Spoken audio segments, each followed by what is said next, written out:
Warning, the following video contains nigger. You gotta fight for your right to say nigger. I'm a house nigger.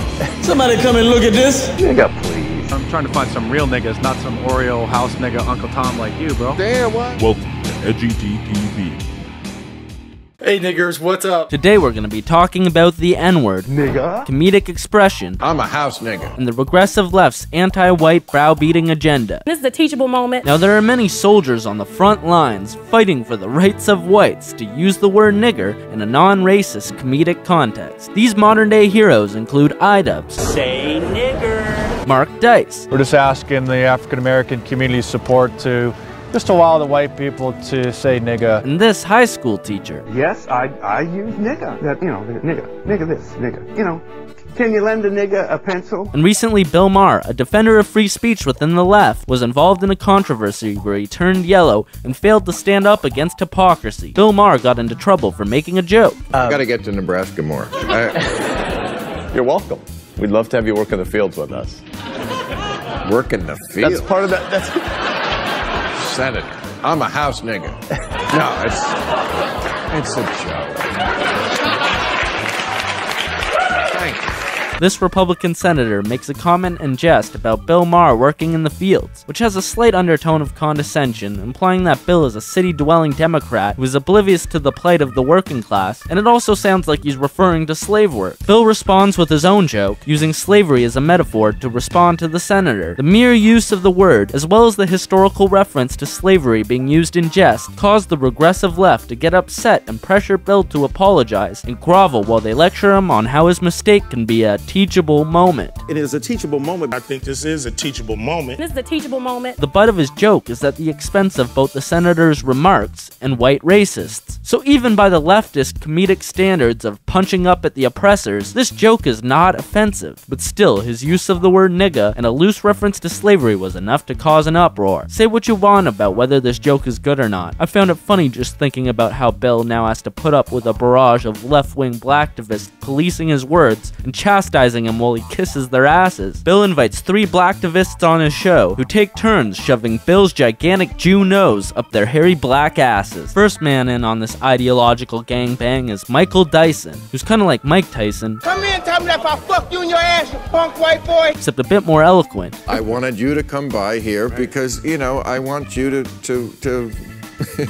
school me. I did a bad thing. Yeah, well, that's a great place to begin, Bill. So Bill's apologized immediately, but you know they're not gonna let you off that easy, Bill. You're gonna kiss black ass till your lips are sore. Let the browbeating begin. When you made the point about the house in, He's trying so hard to not even quote the word nigga, because then it's easier for him to push his narrative that any reference to the word is toxic, regardless of context. black people were saying, look, it's not as if black people in the house were any better off than people in the field. Both of them were subject to slave dominance, hegemony, hatred, rape, and the like. As a result of that, people think that that's insensitive. Sure, that may be true, but sometimes a house nigga is just a nigga who don't work in the field. Dyson's the one who's deconstructing it and adding all this extra racial context that's not even immediately relevant to the joke. Also, house niggas did usually have it better than field niggas, like in the film Django Unchained. Steven was a house nigga that had the privilege to talk business while sipping whiskey with massa. Them motherfuckers ain't here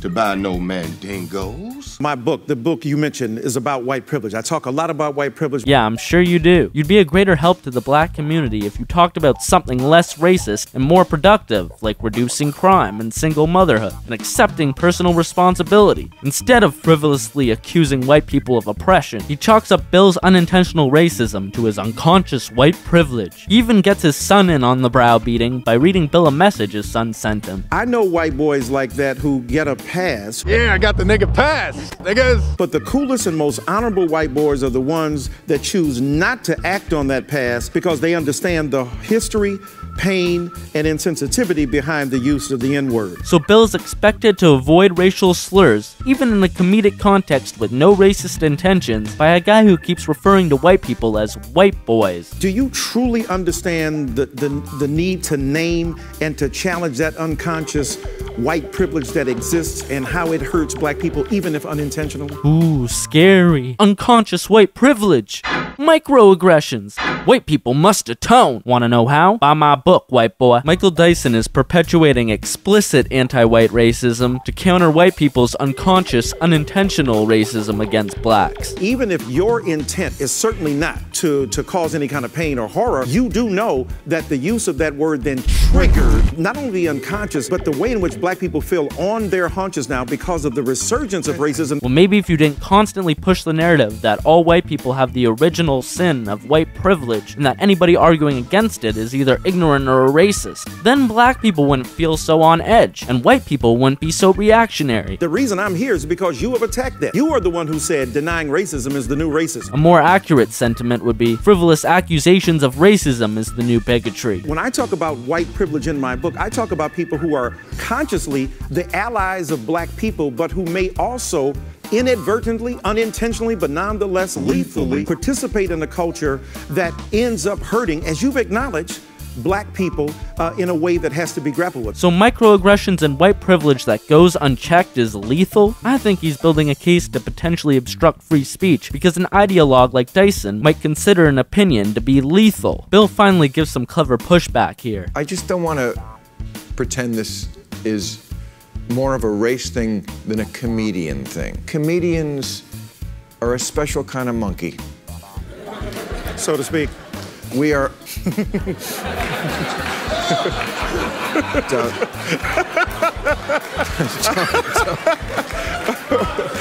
Don't fuck with me. If Bill planned out that monkey joke, he's a genius. Dyson seems to enjoy a good joke that references how black people get compared to monkeys. I guess context does matter now. I'm saying things that are sometimes unpopular even with my own liberal group. I'm willing to spend political capital for a cause or a view that I think needs to be out there. Right. This wasn't that. This was just a mistake. It's understandable that he puckered up and kissed ass. The left could easily muster up some vile rhetoric against Bill if he tried to defend his joke. Bill probably thinks the word isn't worth fighting to say if it's gonna cause so much backlash. Instead, he uses this situation to promote his peers and virtue signal his allyship. Essentially a win-win. Except now he's shown himself to be weak, and the piranha smell blood. It's likely that others will now be waiting to shove their ideological dicks up his white male tuchus if he steps out of line with their political agenda. I eat your asshole alive, you bitch! Second dick to the gangbang is Ice Cube, and he's gonna browbeat the shit out of Bill worse than when Debo knocked out Red.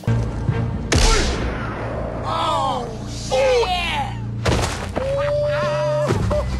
You got knocked the fuck out! What made you think that it was cool to say that? Comedians, they react.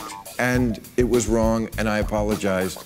And, you know, more than that I can't do. I accept your apology, but it's a word that has been used against us. It's like a knife, man. You can use it as a weapon or you can use it as a tool. It's been used as a weapon against us by white people. We're not gonna let that happen again by nobody because it's not cool.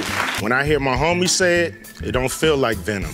When I hear a white person say it, it feel like that knife stabbing me, even if they don't mean it. So a man who got rich from popularizing the word nigga and rapping about being a tough criminal is going to tell you that a white person simply using the word nigga, void of any racist intent, is like stabbing black people with a knife. Do you know what really feels like a stab with a knife to the black community? Stabbing another black man with a knife because he stole some drug money, and producing content throughout your career that glorifies and justifies that behavior. And I'm not the one to lecture people about that. I enjoy Ice Cube's music, and I understand that his art reflects his reality, but he's a hypocrite for attacking a man who made a joke using a naughty word when his closet is full of his own skeletons. Now let's see if Ice Cube has been as politically correct in his career as he thinks Bill should be. It's a case of divide and conquer, cause you let a Jew break up my crew. House nigga gotta run and hide. Wow, Jews playing divide and conquer? Ice Cube sounds like he's part of the alt-right. This whole song is a homophobic metaphor about getting fucked in the ass by a greedy Jew. Anti-Semitic piece of fucking shit. Who the fuck does he think he is? And I think it's fucking hilarious. Ice Cube was calling out his enemies as savagely as he could in this epic diss track. You know what? I'll call my friends at the JDL. They'll handle him. We'll see how much he likes that. Ice Cube refused to apologize to the Jewish Defense League. Good. Fuck him. But now he's acting like the JDL to Bill Maher, and all Bill did was use a racial slur to make a non-racist joke. Ice Cube is getting his revenge and fucking this white Jew. With no Vaseline. I'll fuck you till you love me, faggot. That's our word now, and you can't have it back. Well, listen to you. Telling me I can't do something because of the color of my skin?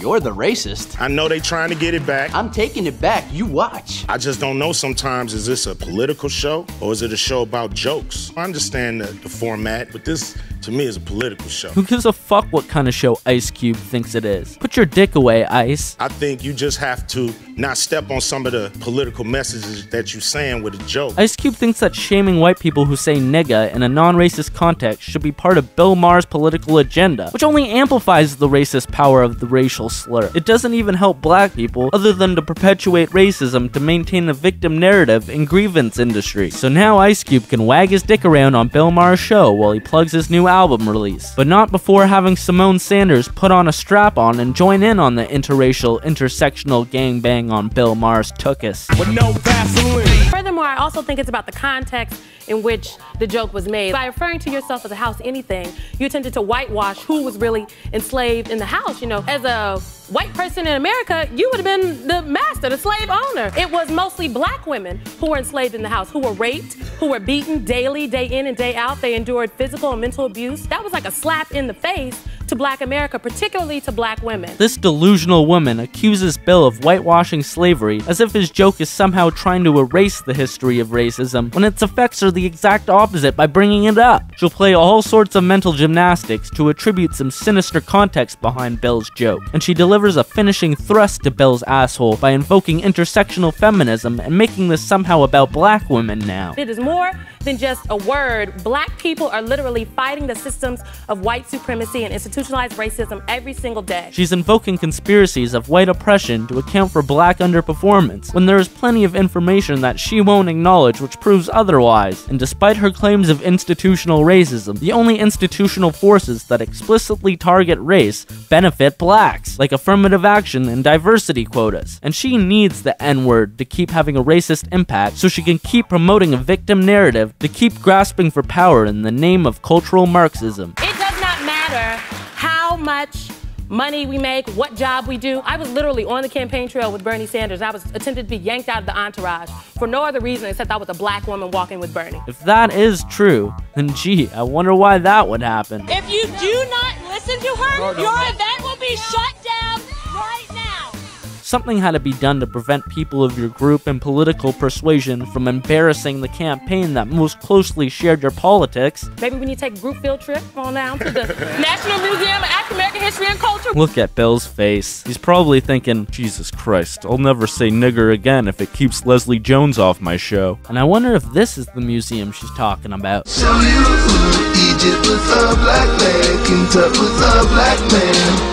That's the way Now I'm going to try to be as charitable as possible in assessing the merits of all their arguments here. These activists are fighting to restrict the use of any variation of nigger from white people because they don't want the word to become more normalized and cause more racial tension and discrimination. Many black people would feel transgressed against if they heard a white person say any form of nigger in their presence, even if it wasn't in a hateful context. These activists are appealing to their sensibilities. However, encouraging everyone to get offended by the mere use of the word by browbeating Bill is only going to make the effect of the word stronger. When a word is given a new context, like how black people use the word nigga as opposed to nigger, the power is taken away. It's hypocritical to constantly use the word as a black man and then place the baggage of slavery and racism upon white people for using the same word in a way that also has no harmful intention. Many of the top comments for the episode from self-described blacks are calling out the hypocrisy of this whole situation. They don't want to be complicit with the double standards that are being promoted on this panel. Meanwhile, there are real activists on the front line of the culture war, fighting for free speech and the social acceptability for white people to say nigger in a comedic, non-racist context. There is absolutely nothing wrong with the word nigger in and of itself. It's the racist asshole who's using it that you ought to be concerned about. We don't care when Richard Pryor or Eddie Murphy say it. Why? Because we know they're not racist. They're niggers!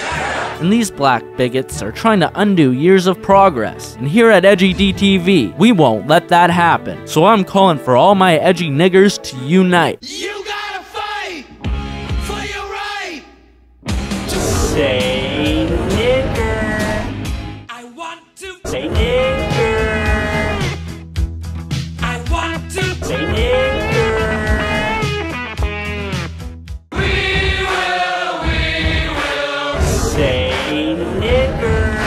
Nigga.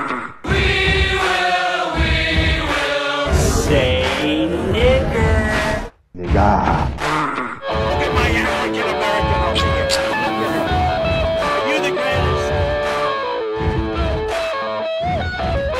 Thanks for watching, niggers. If you like this video, please smash that like button, subscribe if you haven't yet, and follow me on Twitter, Minds, and Gab at EdgyDtv. Let me know you're a fan. Write an edgy comment below for a chance to win a trip to the Museum of Kangs with your complimentary tour guide, Symone Sanders. Peace out, niggers. Nigga, please.